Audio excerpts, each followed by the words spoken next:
Are there any questions for Professor O'Shaughnessy? Yes, sir.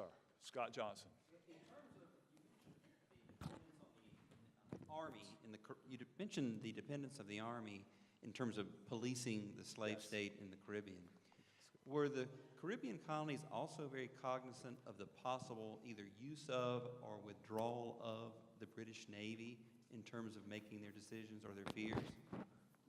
They were incredibly sensitive to the movement of troops and navy. In fact, one of the reasons they become very opposed to the war is that they feel that they're getting insufficient naval attention and there just aren't enough troops. By about 1779, there were less than 2,000 troops in the British Caribbean.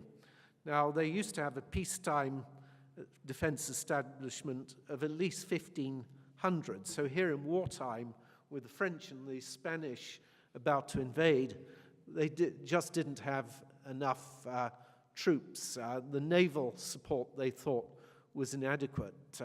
In actual fact, the British were pouring more troops and more ships into the Caribbean than into North America.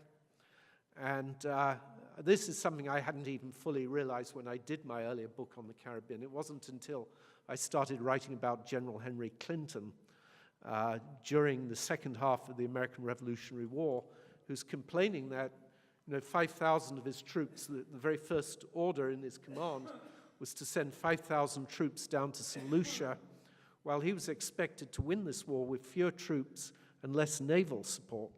And this was a man whose father was an admiral, whose uncle was an admiral, and really understood that the moment there was a weaker British Navy at sea and a more powerful French Navy, the British Army was cut off. And he foresaw Yorktown and was warning British ministers from the moment that he took office. But the islanders were very aware of this. One of them, of course, who was not on the island during the war but had been in the 1760s, was Alexander Hamilton.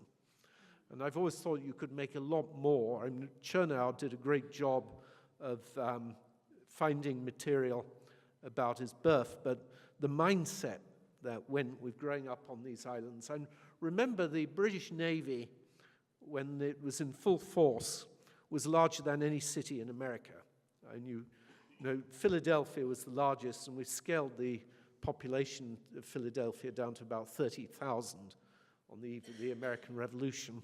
Well, that's about, I mean, there were more men in the ships off Manhattan when Henry Knox and his wife looked out from number 1 Broadway and said it was like a forest at sea.